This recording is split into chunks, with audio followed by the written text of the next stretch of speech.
नई नई शादी होकर वह दुल्हन जिस घर में आई थी वहाँ खुशी कम और सन्नाटा ज्यादा था। दीवारों पर अजीब सी उदासी टंगी रहती थी, जैसे इस घर ने बहुत कुछ खोया हो। गांव में चर्चा थी कि इस परिवार की किस्मत ठीक नहीं है। पिछले कई सालों में जो भी नई बहू आई उसका पति ज्यादा दिन जीवित नहीं रहा। कोई बीमारी, कोई हादसा, पर सच्चाई कोई नहीं जानता था। नई दुल्हन ये सब सुन चुकी थी, फिर भी उसने भोलेनाथ पर भरोसा रखकर इस घर में कदम रखा। पहली ही रात जब उसका पति गहरी नींद में सोया था, दुल्हन को कुछ असामान्य महसूस हुआ। कमरे की हवा अचानक ठंडी हो गई, जैसे किसी ने सांस रोक ली हो। दिए की लौ कांपने लगी और दीवारों पर अजीब सी परछाइयां नाचने लगी। उसका मन घबरा उठा, लेकिन तभी उसे शिवजी की सीख याद आई, डर को सिर झुकाने मत दो। उसने आंखें बंद की और मन ही मन नमः शिवाय का जाप शुरू कर दिया। तभी पलंग के नीचे से फुफकारने की आवाज आई। दुल्हन की रूह कांप गई। धीरे धीरे काले धुएं के बीच से एक भयानक नागिन बाहर आई। उसकी आंखों में जहर से ज्यादा दर्द और गुस्सा भरा था। वह सीधे सोए हुए पति की ओर बढ़ रही थी। एक पल के लिए दुल्हन को लगा कि सब कुछ खत्म हो जाएगा, लेकिन अगले ही पल उसने अपने भीतर अद्भुत साहस महसूस किया। दुल्हन ने बिना सीखे, बिना भागे अपने गले का रुद्राक्ष पकड़ा और तेज स्वर में महामंत्र का जाप करने लगी। नमः शिवाय, नमः शिवाय। मंत्र की गूंज से कमरा कांप उठा। नागिन अचानक रुक गई। वह आगे बढ़ना चाहती थी, लेकिन शिव नाम की शक्ति उसे बांध रही थी। यह सिर्फ एक स्त्री नहीं थी, यह शिव भक्ति की जीवती मिसाल थी। नागिन ने क्रोधित स्वर में कहा, इस घर ने मेरा सर्वनाश किया है। मेरे अन्नों को कुचल दिया गया, मेरी ममता छीनी गई। तभी से मैं इस वंश से बदला ले रही हूँ। उसकी आवाज में क्रूरता से ज्यादा पीड़ा थी। दुल्हन की आंखों से आंसू बह निकले। वह समझ गई कि यह सिर्फ एक राक्षसी शक्ति नहीं, बल्कि घायल आत्मा है। दुल्हन ने कांपते हुए लेकिन दृढ़ स्वर में कहा, अगर अन्याय हुआ है तो न्याय भोलेनाथ करेंगे। निर्दोष की जान लेना धर्म नहीं है। मेरे पति ने तुम्हारा क्या बिगाड़ा है? यह सुनकर नागिन मौन हो गई। बरसों का क्रोध पहली बार किसी करुणा से टकराया था। शिव नाम ने उसके विष को रोक दिया था। दुल्हन ने उसी समय गंगा जल छिड़का, बेल पत्र रखा और पूरी श्रद्धा से महामृत्युंजय मंत्र का उच्चारण किया। वातावरण बदलने लगा। कमरे में दिव्य प्रकाश फैल गया। ऐसा प्रतीत हुआ जैसे स्वयं भगवान शिव वहां विराजमान हो। नागिन का फन झुक गया। उसकी आंखों से आंसू बहने लगे। भोलेनाथ की कृपा से नागिन को अपने कर्मों का बोध हुआ। उसने समझ लिया कि प्रतिशोध से उसे कभी शांति नहीं मिलेगी। उसने दुल्हन के चरणों में सिर झुकाया और कहा, तुम्हारी भक्ति ने मुझे भी मुक्ति दे दी। इतना कहकर वह प्रकाश में विलीन हो गई। उसी क्षण पति की सांसें सामान्य हो गईं, जैसे मृत्यु उसके पास आकर लौट गई हो। सुबह जब सूरज निकला, उस घर में बरसों बाद सुकून था। जिस घर को लोग अभिशप्त कहते थे, वहाँ शिव भक्ति की गूंज थी। गांव वालों ने अपनी आंखों से देखा कि कैसे एक नई दुल्हन ने ना डर से और ना हथियार से, बल्कि भक्ति और करुणा से अपने पति की रक्षा की। यह कथा हमें ये सिखाती है कि नारी केवल सहनशील नहीं बल्कि शक्ति का स्वरूप है। जब उसके साथ शिव भक्ति जुड़ जाए तो जहर भी अमृत बन जाता है। भोलेनाथ का नाम वह कवच है जो मृत्यु को भी पराजित कर देता है। और इसी तरह इस घर में मंडराता हुआ मृत्यु का साया सदा सदा के लिए हट गया। जिस आंगन में कभी चीखें गूंजती थीं, वहां अब शिव नाम की शक्ति बस गई। नई दुल्हन ने ना किसी तंत्र मंत्र का सहारा लिया, ना किसी शक्ति का घमंड किया। उसने सिर्फ भोलेनाथ पर पूर्ण विश्वास रखा।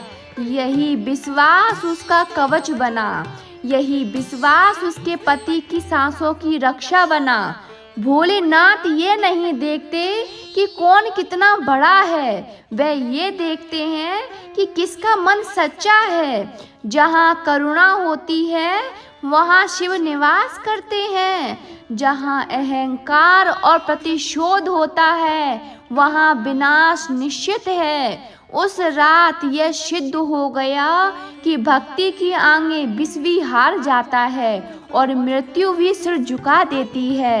यदि जीवन में भय हो, संकट हो या कोई आदर्श डर आपको घेर रहा हो तो शिव का नाम लीजिए, क्योंकि जो शिव को मान लेता है उसे कोई नाग, कोई काल, कोई अंधकार नहीं डस सकता। अगर आपको ऐसी दर्द भरी सच्ची शिव चर्चा कथाएं पसंद हैं तो भोलेनाथ के नाम पर चैनल को सब्सक्राइब करें, वीडियो को लाइक करें और कमेंट में नमः शिवाय हर हर महादेव अवश्य लिखें। पति पत्नी का रिश्ता कोई साधारण समझौता नहीं होता।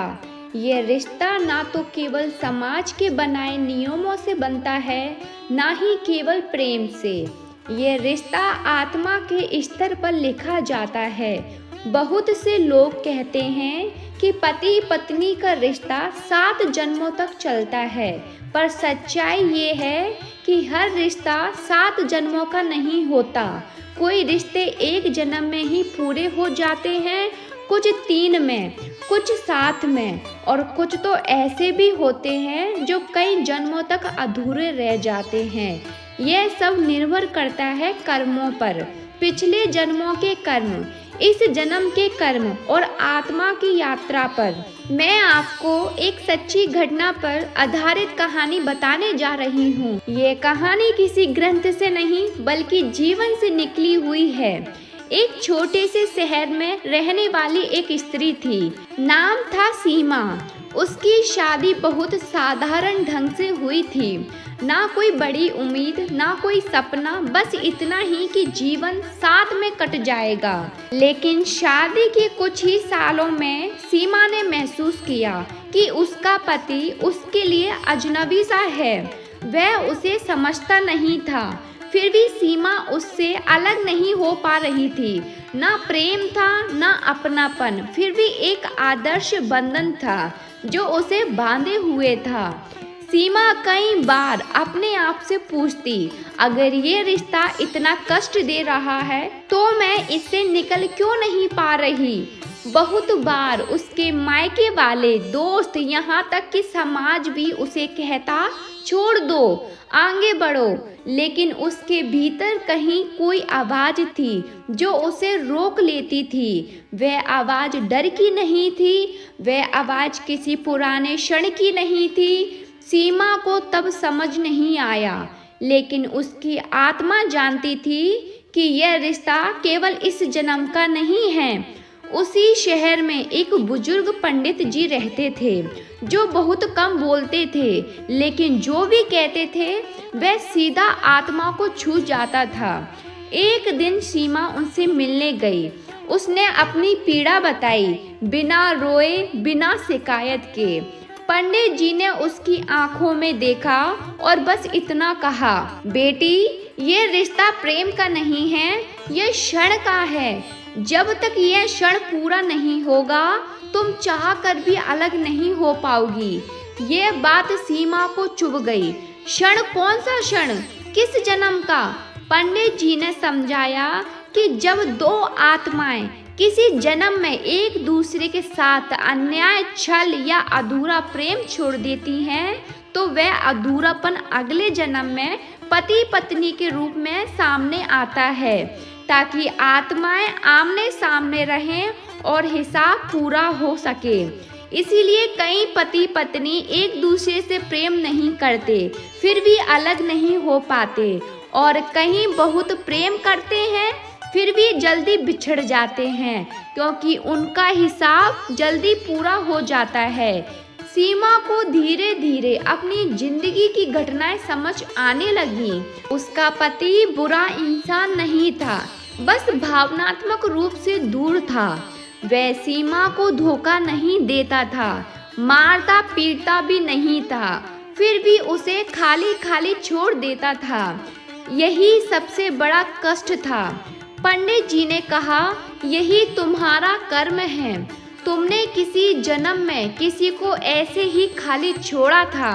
अब वही अनुभूति तुम्हें दी जा रही है ताकि आत्मा सीख सके। यह सुनकर सीमा टूट नहीं गई बल्कि शांत हो गई, क्योंकि जब दुख का कारण समझ आ जाता है तो सहन करने की शक्ति अपने आप आ जाती है। उसने उस दिन तय किया कि वह इस रिश्ते को बदलने की कोशिश नहीं करेगी बल्कि पूरा करेगी। बिना अपेक्षा, बिना शिकायत उसने पति को बदलने का प्रयास छोड़ दिया और खुद को समझने लगी। और यही वह मोड़ था जहां से इस कहानी ने नया रास्ता लिया। सीमा के जीवन में बदलाव धीरे धीरे आया, जैसे अंधेरी रात में बिना शोर किए कोई दीपक जल जाए। उसने अपने पति से शिकायत करना छोड़ दिया, सवाल पूछना बंद कर दिया और तुलना करना भी। अब वह ये नहीं देखती थी कि उसे क्या नहीं मिल रहा, बल्कि ये देखने लगी कि वह इस रिश्ते में क्या सीख रही है। और यहीं से पति पत्नी के रिश्ते का सबसे बड़ा सत्य खुलने लगता है। यह रिश्ता सुख देने के लिए नहीं, बदलने के लिए आता है। सीमा का पति भी यह परिवर्तन महसूस कर रहा था। उसे समझ नहीं आ रहा था कि वही स्त्री जो पहले छोटी छोटी बातों पर दुखी हो जाती थी, अब शांत कैसे रहने लगी है। वह चुप थी, वह उदास थी, पर साथ थी। अब शांत कैसे रहने लगी है। वह चुप थी पर उदास नहीं, वह शांत थी पर बंधी हुई नहीं लगती थी। ये बदलाव आदमी को असहज कर देता है, क्योंकि जब सामने वाला बदलता है तो हमें अपने भीतर झांकना पड़ता है। कई रातों तक उसका पति सो नहीं पाया। उसे ऐसा लगने लगा जैसे सीमा उससे दूर जा रही है, जबकि सच ये था कि सीमा अब उससे नहीं, कर्म से जुड़ी हुई थी। यहीं पर समझना जरूरी है कि 7 जन्मों का जो विचार है वो कोई तय संख्या नहीं है। 7 का अर्थ है पूर्णता, जो 2 आत्माओं के बीच का कर्म पूरी तरह समाप्त हो जाता है। जब वह रिश्ता टूट जाता है, चाहे 1 जन्म हो या 7 में, लेकिन समाज ने इसे संख्या में बांध दिया। सच तो ये है कि बहुत से पति पत्नी ऐसे होते हैं जिनका रिश्ता पहले ही जन्म में पूरा हो जाता है, लेकिन वह डर, समाज या आदत के कारण उसे ढोते रहते हैं। सीमा के मन में कई बार प्रश्न उठता था, अगर ये क्षण है तो क्या इसे प्रेम में बदला जा सकता है। पंडित जी की बात उसे याद आती, हर क्षण प्रेम में बदला जा सकता है अगर तुम अपेक्षा छोड़ दो। अपेक्षा ही दुख का कारण होती है। पति पत्नी एक दूसरे से वही मांगते हैं जो उन्हें बचपन में नहीं मिला होता। कोई सम्मान मांगता है, कोई अपनापन, कोई सुरक्षा, लेकिन सामने वाला वह नहीं दे पाता, क्योंकि उसके पास भी वही कमी होती है। एक रात सीमा ने सपना देखा। सपना बहुत साफ था। उसने खुद को किसी पुराने समय में देखा। एक अलग शरीर, अलग वेशभूषा, लेकिन आत्मा वही थी। वह एक पुरुष थी और सामने उसकी पत्नी थी। उस जीवन में वह पुरुष बहुत कठोर था, भावनात्मक रूप से ठंडा। वह अपनी पत्नी की पीड़ा समझता था, फिर भी उसे अनदेखा करता था। पत्नी कई बार रोती, कई बार चुप हो जाती और एक दिन चुपचाप चली गई। उसी क्षण सपना टूट गया और सीमा की नींद खुल गई। उसकी आंखों से आंसू बह रहे थे, लेकिन ये आंसू दुख के नहीं थे, ये आंसू समझ के थे। उसे एहसास हुआ कि उसका वर्तमान जीवन उसी अधूरे कर्म का परिणाम है। अब वह जान गई थी कि उसका पति उसे जो दे रहा है वही उसने किसी और को दिया था। अब वे भाग नहीं सकती थी, क्योंकि भागना फिर अधूरापन छोड़ देना होता है और अधूरापन आत्मा को अगले जन्म तक खींच ले जाता है।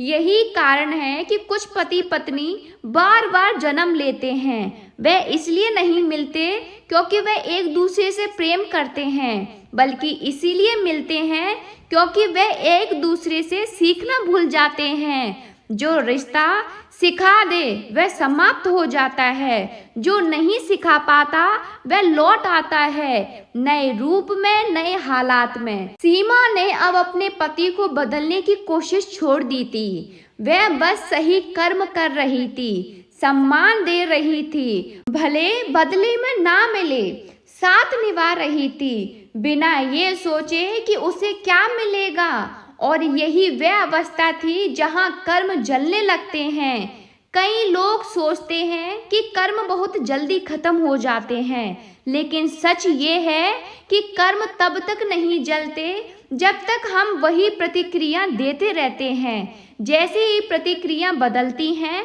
कर्म टूटने लगते हैं। कुछ महीनों बाद उसके पति का व्यवहार बदलने लगा। वह ज्यादा बोलने लगा, ज्यादा समय घर पर रहने लगा, लेकिन अब सीमा को यह बदलाव पकड़ने की जल्दी नहीं थी, क्योंकि उसने जान लिया था कि रिश्ता सुधर जाए या टूट जाए, दोनों ही स्थितियां आत्मा के लिए समान हैं अगर कर्म पूरे हो जाएं। यही सबसे बड़ा वैराग्य है, भागना नहीं, जोड़कर मुक्त हो जाना। समय बीतता गया, लेकिन सीमा के भीतर एक अलग ही यात्रा चल रही थी। बाहर से देखने पर उसका जीवन वैसा ही था, घर, रसोई, जिम्मेदारियां, पति के साथ एक ही छत के नीचे रहना, पर भीतर कुछ टूट चुका था और उसी टूटन से कुछ नया जन्म ले रहा था। जब इंसान अपने रिश्ते को समझने लगता है, तब वह उससे चिपकता नहीं, बल्कि उसे पूरा करने लगता है। यही वह अवस्था है जहां पति पत्नी का रिश्ता अपने अंतिम सत्य की ओर बढ़ता है। एक दिन सीमा के पति बीमार पड़े। कोई बड़ी बीमारी नहीं, लेकिन पहली बार वह खुद को कमजोर महसूस कर रहे थे। उस समय सीमा ने देखा कि उसके भीतर कोई शिकायत नहीं उठी, ना ये भाव आया कि अब तुम्हें मेरी जरूरत पड़ी है, ना ये आया अब समझ आया मेरा महत्व। वे बस सेवा कर रही थी, जैसे यह उसका धर्म हो। यही वह क्षण था जहां सीमा का पुराना कर्म तेजी से जलने लगा, क्योंकि सेवा जब अहंकार के बिना होती है, तब वह बंधन नहीं बनाती। बीमारी के दौरान उसके पति ने कई बातें कही जो उसने पहले कभी नहीं कही थी। उसने स्वीकार किया कि वह भावनाएं दिखाना नहीं जानता, कि उसके भीतर डर है छोड़ दिए जाने का। सीमा ने जब समझा जो लोग प्रेम नहीं दिखाते वह अक्सर सबसे ज्यादा डरे हुए होते हैं, और आत्माएं एक दूसरे को वही अनुभव कराने आती है जिससे वह भागते रहे हो। यहीं से पति पत्नी के 7 जन्मों का एक और रहस्य खुलता है। 7 जन्मों का अर्थ ये नहीं कि हर जन्म में वही रूप, वही नाम, वही रिश्ता होगा। कभी पति पत्नी, कभी माता पिता, कभी भाई बहन और कभी शत्रु। आत्माएं बार बार मिलती हैं जब तक उनका हिसाब साफ ना हो जाए। यही कारण है कि कुछ लोग पहली मुलाकात में ही अजीब सा अपनापन महसूस करते हैं और कुछ बरसों साथ रहने के बाद भी अजनबी लगते हैं। सीमा के जीवन में एक और घटना घटी। उसकी एक सहेली थी जिसने प्रेम विवाह किया था। बाहर से देखने पर सब कुछ परफेक्ट था, प्यार, सम्मान, साथ। लेकिन कुछ ही वर्षों में उसका पति अचानक चल बसा। सहेली टूट गई। वह बार बार कहती, इतना सच्चा प्यार था, फिर भगवान ने छीन क्यों लिया। सीमा के मन में एक पुरानी बात गूंजने लगी, जो रिश्ता जल्दी पूरा हो जाता है वह जल्दी समाप्त भी हो जाता है। यह दंड नहीं होता, यह मुक्ति होती है। बहुत से लोग सोचते हैं कि विधवा होना या विधुर होना दुर्भाग्य है, लेकिन कई बार वह आत्मा का अंतिम मिलन होता है। दो आत्माएं मिलती हैं, प्रेम पूरा करती हैं और फिर अलग हो जाती हैं, ताकि आगे की यात्रा बिना बंधन के हो सके। जबकि जिन रिश्तों में रोज दुख है, खिंचाव है, सवाल है, वही रिश्ते अगले जन्म की नींव बनाते हैं। सीमा अब इन बातों को केवल सुन नहीं रही थी, जी रही थी। उसने महसूस किया कि उसका पति उसके जीवन में शिक्षक की तरह आया है। शिक्षक हमेशा सुख नहीं देता, लेकिन वह अज्ञान दूर करता है। और जब शिक्षा पूरी हो जाती है तो रिश्ता अपने आप बदल जाता है, कभी प्रेम में, कभी शांति में और कभी विदाई में। एक रात सीमा ने अपने पति से बहुत सरल सा प्रश्न पूछा, अगर हम अगले जन्म में फिर मिले तो तुम मुझे पहचान पाओगे। उसका पति मुस्कुराया और बोला, अगर मिला तो शायद पहचानने की जरूरत ही ना पड़े। उस उत्तर में कोई वादा नहीं था, कोई 7 जन्मों की बात नहीं थी, बस एक सहज स्वीकार था कि आत्माएं पहचान से नहीं, अनुभव से जुड़ती है। सीमा के जीवन में अब शांति थी, पर यह शांति स्थिर नहीं थी, यह गहरी थी। ऐसी शांति जो सवालों से भागकर नहीं, उन्हें स्वीकार कर कर आती है। उसका पति अब पहले जैसा नहीं रहा था और सीमा खुद भी वही नहीं रही थी, लेकिन इस बदलाव में ना तो जीत का भाव था ना हार का, बस एक सहजता थी, जैसे कुछ पूरा हो रहा हो। यहीं से पति पत्नी के रिश्ते का एक और कड़वा सच सामने आता है। हर रिश्ता निभाने के लिए नहीं आता, कुछ रिश्ते टूटने के लिए आते हैं। समाज ने हमें सिखाया है कि रिश्ता टूटना असफलता है, लेकिन आत्मा के स्तर पर कई बार रिश्ता टूटना सबसे बड़ी सफलता होती है, क्योंकि जब कर्म पूरा हो चुका होता है, सीमा यह समझने लगती है कि अगर कल ये रिश्ता समाप्त भी हो जाए तो वह टूटेगा नहीं। यही कर्म मुक्ति का पहला संकेत होता है। एक दिन उसके पति ने कहा, मुझे लगता है हम दोनों अब पहले जैसे नहीं रहे। सीमा ने पहली बार डर महसूस नहीं किया। उसने शांति से उत्तर दिया, क्योंकि अब हम सच के करीब हैं। उस रात दोनों देर तक चुप बैठे रहे। कोई झगड़ा नहीं, कोई आरोप नहीं, सिर्फ 2 इंसान जो यह स्वीकार कर रहे थे कि वह एक दूसरे की यात्रा का हिस्सा थे, मंजिल नहीं। यही समझ आता है 7 जन्मों का बंधन टूटता कैसे है। बंधन जब टूटता है, जब 2 आत्माएं एक दूसरे से कुछ मांगना बंद कर देती हैं, जब प्रेम शर्त नहीं बनता, जब साथ जरूरत नहीं बनता, उस अवस्था में चाहे वह साथ रहे या अलग हो, बंधन समाप्त हो जाता है। बहुत से लोग साथ रहते हुए भी बंधन में रहते हैं और कुछ लोग अलग होकर भी मुक्त हो जाते हैं। सीमा को अब अपने भीतर एक अजीब सा खालीपन महसूस होने लगा था, लेकिन यह खालीपन डरावना नहीं था। यह वही खालीपन था जो वर्षों से भरे हुए दर्द के जाने के बाद बचता है, और उसी खालीपन में उसे कई और जीवनों की झलकें आने लगीं। अभी वह एक स्त्री थी जो अपने पति के लिए सब कुछ छोड़ देती थी। कभी वह पुरुष थी जो स्त्री की भावनाओं को समझ नहीं पाया। हर जन्म में कहानी अलग थी, लेकिन भावना एक सी, अधूरापन। अब उसे यह भी समझ आने लगा था कि हर स्त्री को पति नहीं मिलता और हर पति को पत्नी नहीं मिलती, फिर भी कर्म पूरे हो जाते हैं। कुछ आत्माएं बिना शादी के ही अपना दाम्पत्य कर्म जी लेती है, किसी रिश्ते में, किसी सेवा में, किसी त्याग में। और कुछ शादीशुदा लोग कभी दाम्पत्य जी ही नहीं पाते। सीमा के पति ने एक दिन अचानक कहा, अगर कभी हम अलग हुए तो मैं तुम्हें दोष नहीं दूंगा।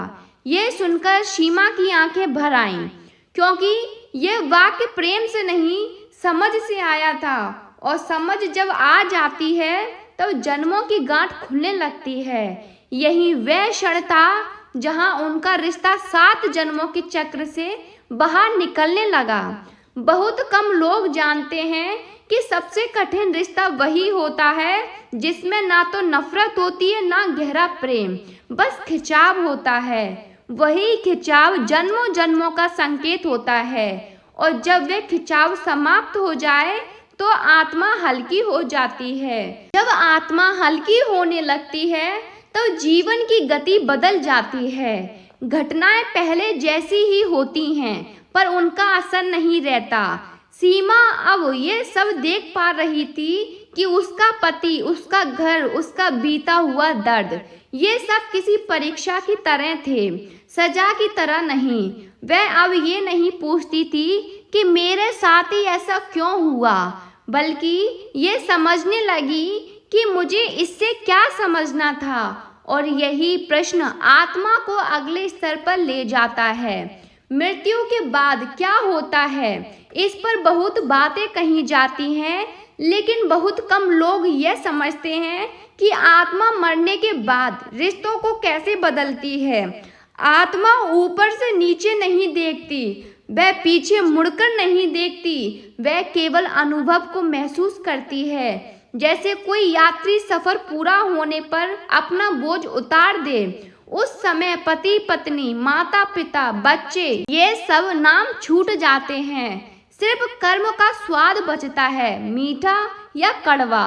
सीमा को यह अनुभव तब हुआ जब उसके पिता का देहांत हुआ। अंतिम संस्कार के बाद वह बहुत शांत थी। लोगों को लगा कि उसे दुख नहीं है, लेकिन सच ये था कि वह दुख से आगे निकल चुकी थी। उस रात उसने सपना देखा। उसके पिता एक उजले स्थान पर खड़े थे, मुस्कुरा रहे थे। उन्होंने कुछ नहीं कहा, बस आंखों से ये भाव दिया कि जो रिश्ता था वह पूरा हुआ। सीमा की नींद खुली और उसके मन में एक बात साफ थी, कोई भी रिश्ता स्थायी नहीं है, स्थायी सिर्फ सीख है। इसी समय के साथ उसने अपने पति को भी नए रूप में देखना शुरू किया। अब वह पति नहीं था, वह एक आत्मा था जो उसके साथ एक यात्रा में था, और यात्रा का अंत पास आ रहा था। लेकिन ये अंत अलगाव का नहीं, बंधन के टूटने का था। साथ रहकर भी बंधन टूट सकता है और अलग होकर भी। एक दिन सीमा अपने पति के साथ मंदिर गई। दोनों ने साथ में दिया जलाया।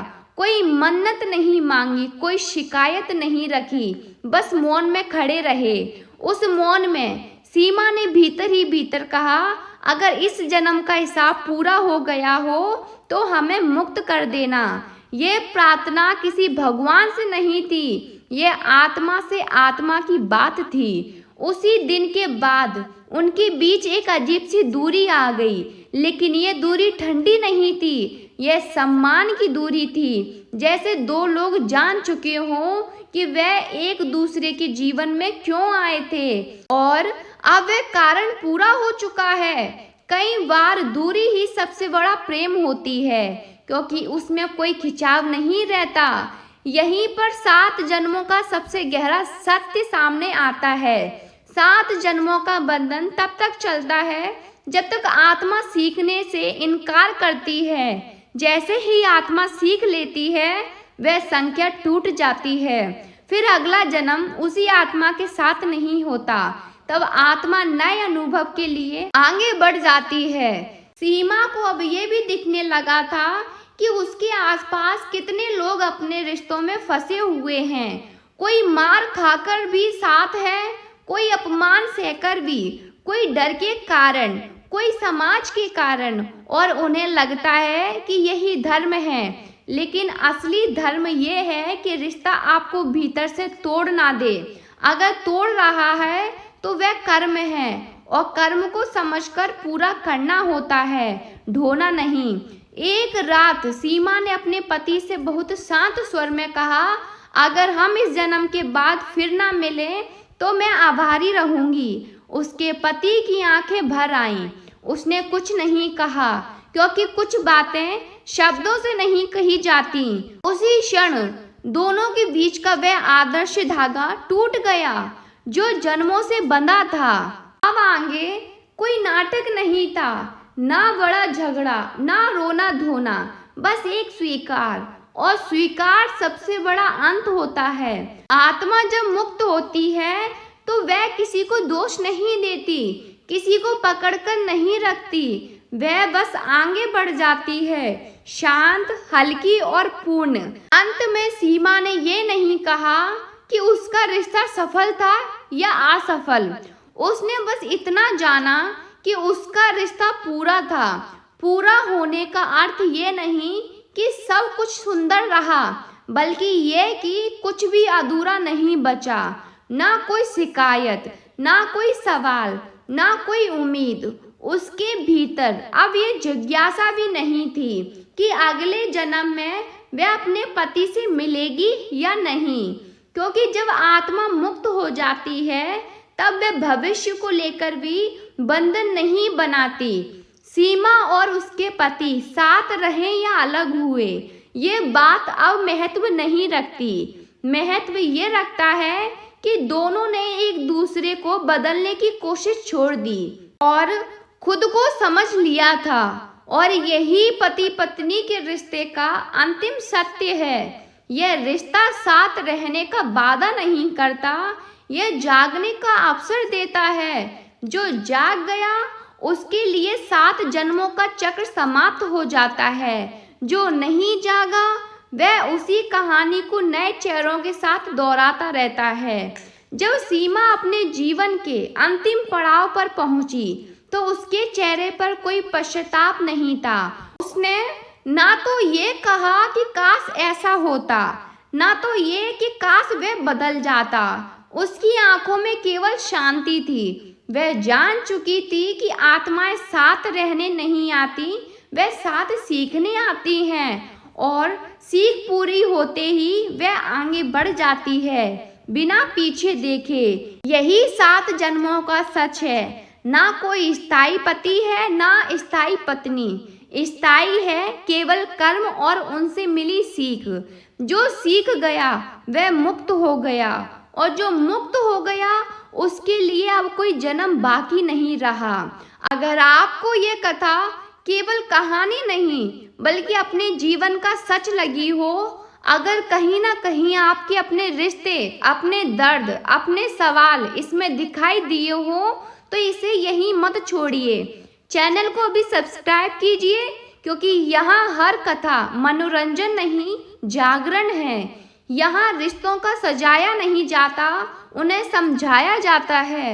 यहाँ प्रेम का दिखावा नहीं, धर्म का सच बताया जाता है। आपका एक सब्सक्राइब किसी वीडियो की संख्या नहीं बढ़ाता, वह ये बताता है कि आप सच सुनने का साहस रखते हैं, और जो सच सुन लेता है वही जीवन में आगे बढ़ पाता है। तो बेल आइकन दबाइए, ताकि जब भी कोई नई कथा आए जो आपकी आत्मा को छुए, जो आपके रिश्तों को समझ दे, जो आपके मन को हल्का करे, वह आप तक सबसे पहले पहुँचे।